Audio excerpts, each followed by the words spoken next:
Karena saya hidup dalam perbedaan. Papa saya beragama Kristen dan mama saya beragama lain. Lalu, saya anak ketiga dari 4 bersaudara. Kami dari kecil dididik untuk mengikuti agama dari mami saya. Sampai pada akhirnya, kakak saya yang kedua, dia punya band. Terus di band itu, dia kenal sama seorang perempuan, dia vokalis, dan mereka berpacaran. Vokalis itu beragama Kristen. Tadinya pacar kakak saya mau mengikuti agama yang dari mama saya, tapi ternyata lambat laun dia udah gak ngeband lagi. Sampai suatu ketika waktu saya kelas 2 SMK, saya pulang sekolah, saya mendengar kakak saya menyanyikan lagu rohani sambil bermain gitar. Di situ saya kaget gitu.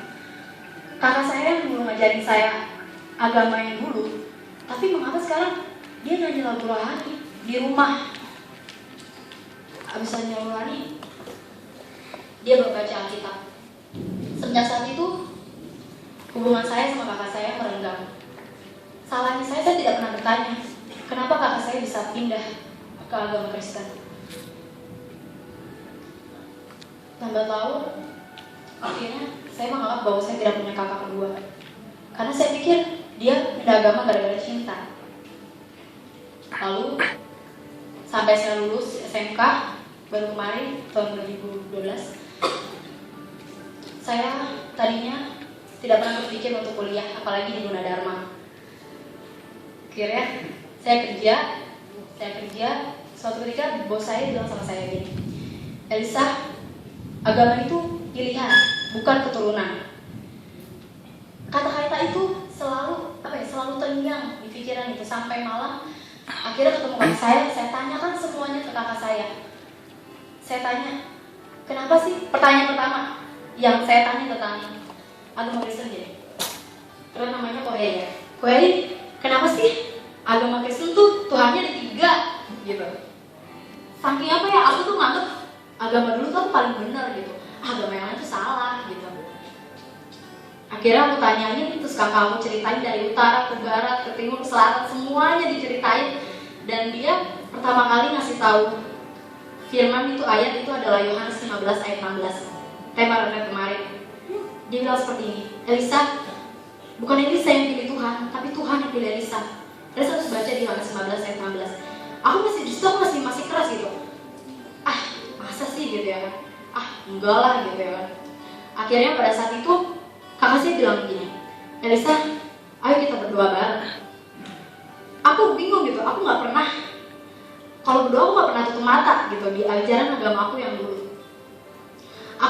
Aku sambil ketawa-tawa gitu, ini apaan sih, mau doa aja gitu pakai merem segala gitu ya kan pikirannya. Ya udah, akhirnya aku merem, di situ aku baru mendengar gitu, seperti sosok kakak yang lain, seperti apa ya, seperti kakak yang belum pernah Elisa kenal gitu.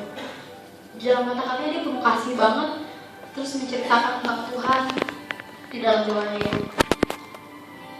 Akhirnya selesai doa, Elisa bilang gini sama kakak Elisa, kalau misalkan emang Yesus itu adalah Tuhan, Elisa minta 1 bukti, cuma 1, gak banyak. Elisa bilang seperti itu. Terus kakak Elisa bilang gini, Elisa, berbahagialah orang yang tidak melihat namun percaya. Pada saat itu aku berpikir, oh begitu ya. Aku jadi merasa penasaran sendiri, apa benar gitu.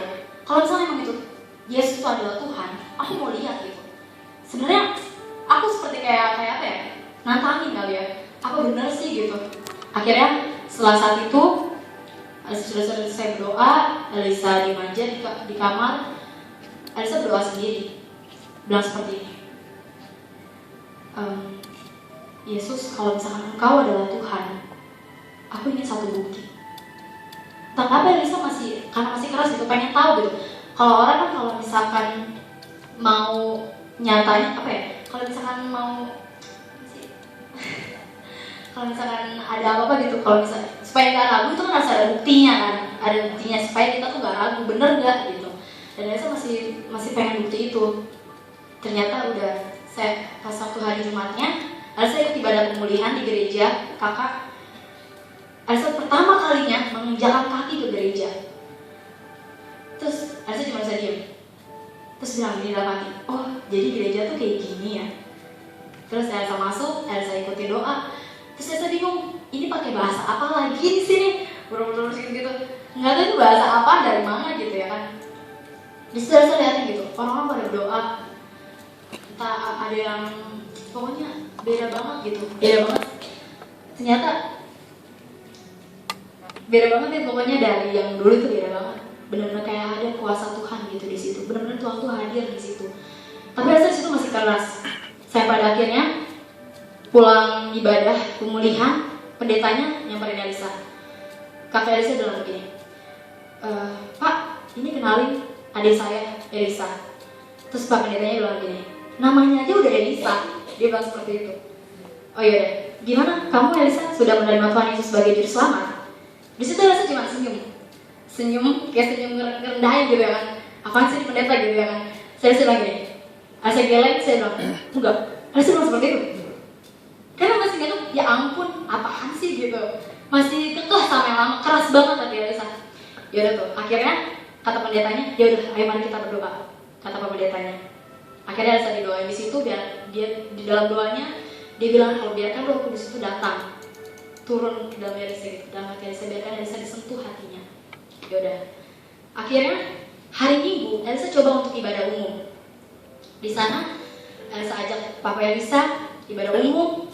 Akhirnya waktu doa gitu, Elisa masih mau ngikutin kan, masih bertanya apa bener sih gitu. Takutnya Elisa ke gereja itu ada keputusan yang salah takutnya. Yaudah akhirnya Elisa berdoa. Elisa sungguh-sungguh Elisa tanya gitu, Tuhan gitu dalam hati, aku ingin mengenal Engkau Tuhan. Aku bilang seperti itu. Akhirnya tiba-tiba ada cahaya masuk. Cahaya terang banget. Dan itu masuk ke dalam Elisa sampai ke bawah. Dan masih ingat sekali cahaya terang itu tuh. Akhirnya setelah amin, sebelah kanan kan Papi Elisa kan. Elisa nanya gini, Pap, itu tadi yang motoin ya? Aku sampai nanya gitu. Sebab aku bilang, gak ada, aku di kiri kanan gak ada apa-apa. Apa mungkin aku yang rasain doang gitu, cahaya terang itu masuk ke dalam Elisa. Yaudah, sampai pada akhirnya minggu berikutnya Elisa coba lagi untuk ibadah umum itu di hari Minggu. Dan di saat mau ke gereja, ada Mama Elisa. Dia bertanya begini, Elisa mau ke gereja? Nanyanya tuh kayak aneh gitu, pertanyaan aneh. Elisa bilang gini, iya. Loh, bukannya kamu waktu itu sempat debat ya sama Bu Heri? Terus kata Elisa, Mami nggak tahu sih gitu. Mami tuh nggak ngerasainnya sendiri gitu. Elisa cuma bisa bilang seperti itu. Ya udah tuh akhirnya lambat laun Elisa berdoa terus. Setiap berdoa tuh kayaknya beda dari yang dulu tuh, kayak seperti ada yang ngedengerin. Setiap doa tuh kayak ada yang iya gitu, Elisa gitu. Kayak beda aja ngerasa didengar gitu. Akhirnya tanggal 11 Agustus 2012 kemarin Elisa dibaptis. Dan di saat Elisa dibaptis itu Kakak Elisa ngeliat, katanya ada cahaya lagi tuh, cahaya yang sama turun lagi ke dalam Elisa. Dan di saat itu akhirnya Mami Elisa tahu sendiri gitu kalau misalnya Elisa harus tentuin gitu. Ini kan pilihan yang paling menentukan gitu sampai akhir nanti gitu, masalah agama. Karena dulu tuh Elisa tuh paling enggak lah, nggak percaya sama yang gitu-gitu ya kan.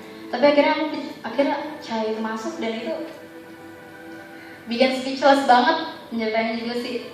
Ya udah tuh akhirnya semenjak saat itu yang tadinya Elisa kerja, akhirnya kan kerja terus bos Elisa ngomong seperti itu. Akhirnya nenek Elisa telepon Elisa, bilang seperti ini untuk kuliah gitu. Akhirnya berhubung Gunadarma adalah pendaftar yang paling terakhir buka, akhirnya Elisa kuliah di Gunadarma. Tadinya ini nggak sempat dibolehin di Depok karena kan rumahnya di Jakarta. apalagi masih baru banget mengenal Tuhan Yesus. Sampai akhirnya pas PPSPT aku turun dan ketemu Kak Tami. Wow banget.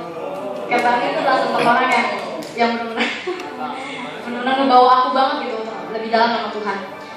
Pernah juga setelah saat itu, setelah PPSPT, aku sempat ragu gitu. Ya ampun, pilihan aku udah bener apa belum sih gitu. Apa kata teman-teman aku yang dulu gitu ya kan. Dulu yang sempat kemana-mana banget tuh kalau misalkan ibadah yang dulu gitu. Tapi sekarang tuh apa ya, gimana nyetain ke teman-teman gitu. Elisa tidak agama gitu. Habis itu Elisa bertanya, Elisa doa di dalam kosan. Elisa masih ragu gitu. Akhirnya setelah mengungkapkan keraguan Elisa, akhirnya Tuhan bilang begini sama Elisa, Elisa, ini aku. Dia bilang seperti itu, suaranya tuh sangat lembut banget. Dan saat itu aku merasa kayak dipeluk. Pelukannya hangat banget gitu, kayak di dalamnya sejahtera tuh, kayak jangan takut gitu, kayak seolah tuh bilang jangan takut, ini aku gitu. Dan disitu Elisa nangis nggak tahu sampai berapa lama, Tuhan sadar kali nggak tahu. Ya pokoknya ya.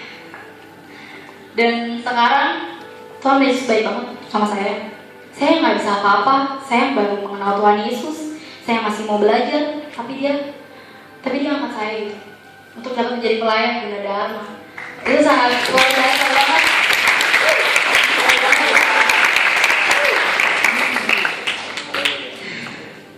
Benar-benar gimana ya? Aku yakin gitu, setiap hati yang keras itu pasti bisa dilembutin sama Tuhan. Pokoknya di saat kalian mau mencari Tuhan, mau merasakan pelukannya, kalian tinggal minta.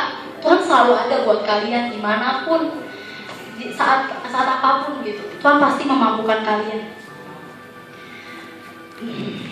Karena Tuhan kita sama, Tuhan Yesus.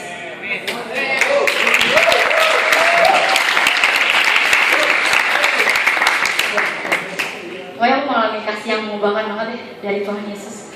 Ya, tema Natal. Kasih yang mengubahkan. Ya, terima kasih. Semoga bisa menginspirasi. Terima kasih.